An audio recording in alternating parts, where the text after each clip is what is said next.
covering Northern California. You're watching Action News Now, coverage you can count on. A big announcement from Shasta County's assistant clerk and recorder after she was passed over for the clerk recorder job. New announcements today on the population of California. We'll share whether it's growing or shrinking. And we have details on 2 serious crashes this morning, one of them deadly. You're watching Action News Now at noon. New at noon, Highway 99 West has reopened south of Red Bluff after a car versus semi crash shut it down this morning. Happened at the intersection of Riverside Avenue, just south of St. Elizabeth's Hospital in Red Bluff. Action News Now reporter Diego Moctezuma shows us what happened.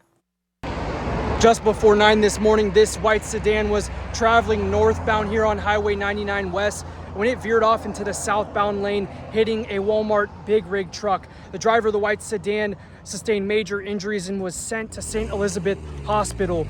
We don't know the extent to his injuries just yet, but CHP says he did not have identification with him, so they couldn't confirm his name or his age.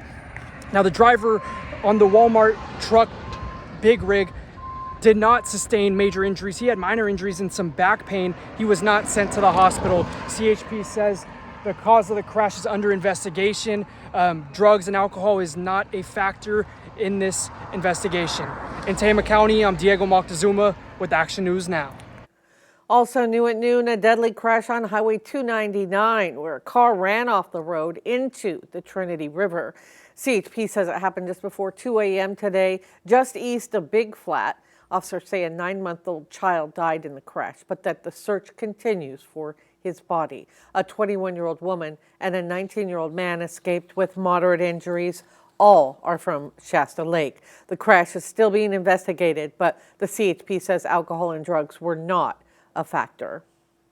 While officials have not confirmed the identity of the man who died in Tuesday's plane crash near Cottonwood, friends of the pilot are sharing on social media that he was Del Schulte.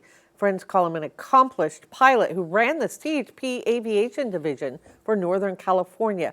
And a neighbor told us he's friends with the survivor who was burned in the crash and that he was in an induced coma at UC Davis.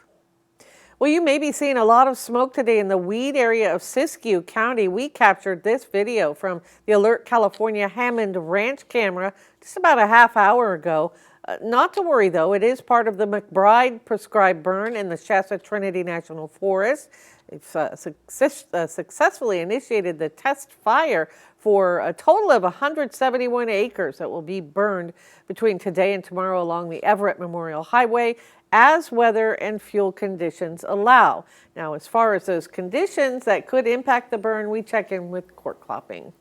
Well, for today, Linda, one issue is that it is very dry out there, but the good news is that the winds are much lighter than yesterday, and they're going to be light throughout the day, but then picking up to a range that would be more substantial and would limit or prevent controlled burns as we move through your extended forecast. Now, as far as what we're seeing outside today, the live look to the west across the valley from the Deer Creek Highway camera east of Chico, just showing sunshine right now, and that's all we're going to be seeing heading into this afternoon, save for the areas where we are seeing some of that smoke from the control burns right now. So that's what's overhead. If you are seeing a little something, it's that smoke from the control burns. Certainly not cloud covered today. Temperatures warming up very rapidly. 81 degrees in Chico, sunny skies. Pretty modest wind out of the west. 83 degrees with sunshine in Redding. Right now 83 degrees for Red Bluff and currently seeing 82 degrees in Orville. Not much variety out there. Warming up quickly, and for some areas of the valley, in fact most areas, it looks like we're going to be topping out in the lower 90s later today under the sunny skies. Coming up in just a few minutes, I'll be tracking just how toasty it'll end up in your backyard this afternoon and when cooler and potentially wet weather could be on the horizon. Your extended forecast. All right, thank you, Court. New at noon, Shasta County's longtime assistant clerk and registrar voters, Joanna Francisca, has officially announced she's running for the Shasta County Clerk and Registrar position in the June 2026 primary. She's worked in her position for 17 years, helping in more than 30 local elections. The announcement comes after supervisors selected someone else yesterday to head up the office after Tom Toller resigned.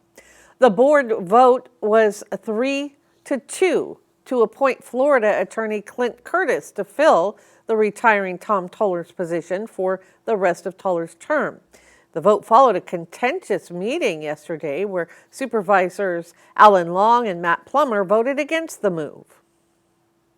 So what we see is a track record of failure of his ideas to actually get any traction. And I cannot responsibly advocate for those ideas to be implemented in Shasta County when everyone else has soundly rejected. So that's... Curtis was actually a finalist for the position last year. Supervisors Kevin Cry, Corky Harmon, and Chris Kellstrom voted in favor of hiring Curtis. The county sent out a news release saying Curtis has a legal and technical background that includes experience in elections law, computer programming, and investigative analysis. Some of the nation's best flat track riders will compete this weekend at the Silver Dollar Speedway in Chico. Action News Now spoke with one of the cyclists who just became the fourth rider in American flat track history to win in his professional debut. Last corner, his rookie debut. He's going to take the win. The 228 Cage Tadman, a winner in his first attempt.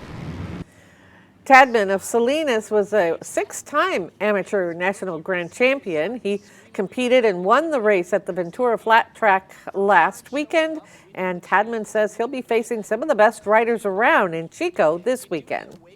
These are all guys that I grew up watching and always dreamed to be like racing with. But to be my first time ever at one of those races, pro races, and to win it, it was an insane feeling. It was I'm still kind of speechless about it, you know. We kind of spent the next 2 days after the race on cloud nine. Racing starts Saturday night at 7, marking round 5 of the American Flat Track Championship. Tadman says the rider who has the best score out of 16 racing events will win the national championship. New at noon, California's population has increased for the second year in a row. The rise comes after a string of declines in ours, the nation's most popular state, during the coronavirus pandemic. The population rose an estimated 1% in 2024 compared to the previous year. The state is now home to a little more than 39.5 million people. The increase due in part to the number of births outpacing deaths and a boost in the number of adults 65 and older. A major shakeup in the Trump administration. National Security Advisor Mike Waltz and his deputy will leave their posts. Natalie Brand has the latest from the White House. Multiple sources tell CBS News National Security Advisor Mike Waltz and his deputy Alex Wong will be leaving their positions as soon as today. It comes weeks after revelations Waltz put together a Signal group chat about a strike in Yemen. The chat mistakenly included a journalist. Pete Hegseth, who's doing a fantastic job. Pete, thank you. Attending the president's national prayer event in the Rose Garden today, Defense Secretary Pete Hegseth, who posted sensitive details about the military operation within that group chat. On Capitol Hill, Democratic lawmakers are calling for him to go. He doesn't have the dignity to resign. Trump should fire him. The National Security Advisor is out. He's the first person to leave. He will certainly not be the last. The shakeup comes as the Trump administration is defending its trade policies after government data showed the U.S. economy shrank in the first quarter of 2025. Right now, countries from all over the world, because of President Trump's leadership, are desperate and dying to make trade deals with the United States. Uncertainty around the president's trade strategy has impacted consumer confidence, now at nearly a 5-year low. But Americans are still deeply divided. How long is it going to take people's savings to recover? It's all temporary. The White House says it's focusing right now on Asian trading partners, meeting with a Japanese delegation today. Natalie Brand, CBS News, the White House. President Trump says he is naming Secretary of State Marco Rubio as acting National Security Advisor and taps Waltz for UN ambassador. Also today, a federal judge barred the White House from deporting any Venezuelans from South Texas under the Alien Enemies Act, ruling the president's invocation of that law was unlawful. A celebration of the arts in Chico. A guest joins us next with festival details.